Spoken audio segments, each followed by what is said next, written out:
అమ్మ గల్ఫ్ నుంచి వచ్చి మాకు కనిపించకుండా మిస్ అయిపోయింది.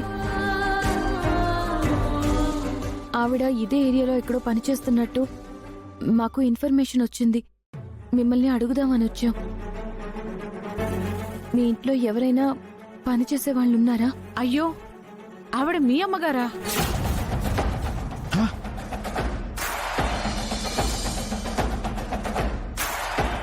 మీ ఇంట్లో మా అమ్మగారు ఉన్నారా? అమ్మా, గల్ఫ్ నుంచి అంటున్నావు కాబట్టి ఆవిడ మీ అమ్మగారే అనుకుంటున్నాను.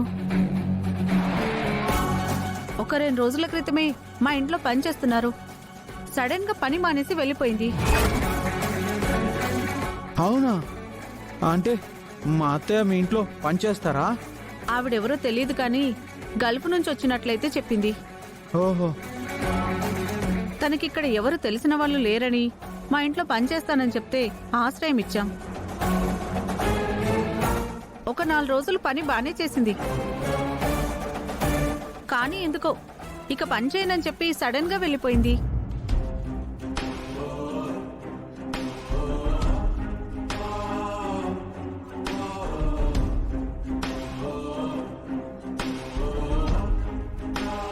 గాయత్రి త్రిపురలు ఎక్కడున్నారో నేనొచ్చి కూడా నా కూతుళ్ళని కలుసుకోలేకపోతున్నాను.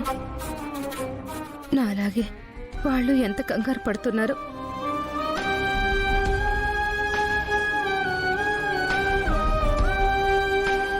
గంగా, బయట పెరుగు ప్యాకెట్ ఉంటుంది, తీసుకురా. అలాగే అమ్మా.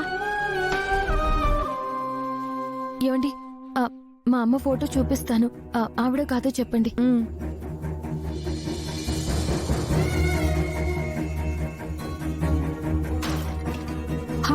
అయ్యో, ఏ సుందరి,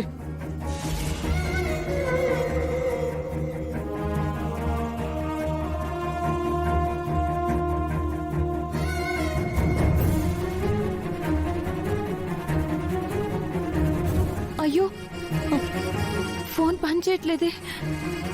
అమ్మా, మీరు చెప్పేదాన్ని బట్టి చూస్తే ఆవిడ మీ అమ్మగారే అయి ఉంటారు.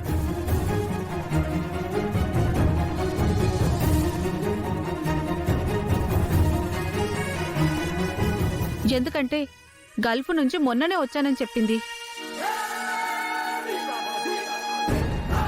చాలా థ్యాంక్స్ అండి.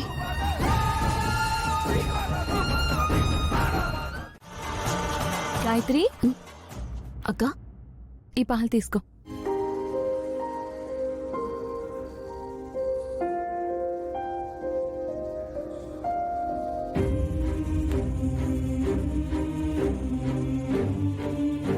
అక్క, అమ్మలా నన్ను చూసుకుంటున్నావు.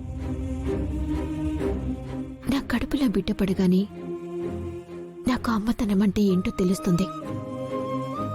ఆడపిల్ల అమ్మవ్వాలని ఎంతలా కలలు కంటుందో ఒక ఆడదానిగా నాకు తెలుసు. అలానే నీ కడుపు పండి నువ్వు కూడా అమ్మవైతే ఎంత బాగున్నావు.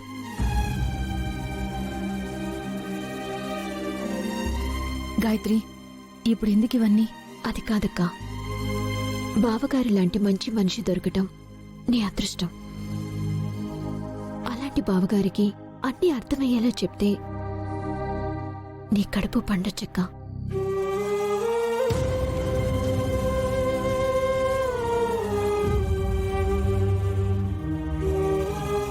అక్క, నువ్వు సంతోషంగా ఉండాలి. నువ్వు ఈ అమ్మతనాన్ని ఫీల్ అవ్వాలి. ఒకరికి జన్మనిస్తే తప్ప ఆడ జన్మ సంపూర్ణమవ్వదని చెప్తారు కదక్కా. నువ్వు సంతోషంగా లేకపోతే నేను సంతోషంగా ఉండలేను. గాయత్రి, బాలగారి గురించి నీకు తెలుసు కదా? తెలుసక్కా, కానీ బావగారిని మార్చుకునే శక్తి నీకుంది. బావగారిలో చాలా మార్పు నేను చూశాను. అక్క, నువ్వు ఈ విషయం గురించి ఆలోచించాలక్కా. గాయత్రి, నా గురించి ఆలోచిస్తుంటే నువ్వు చాలా పెద్దదానివైపోయినట్టు అనిపిస్తుంది. అదేం లేదక్కా, ఇలాంటి పరిస్థితుల్లో కూడా నువ్వు చాలా ఓపిక్గా ఉంటున్నావు. బావగారి ప్రేమకి నీ ఓర్పుకి ఆ దేవుడు న్యాయం చేయాలక్క. చూడు, మీరిద్దరూ ఒకరి కోసం ఒకరు బతుకుతున్నారు.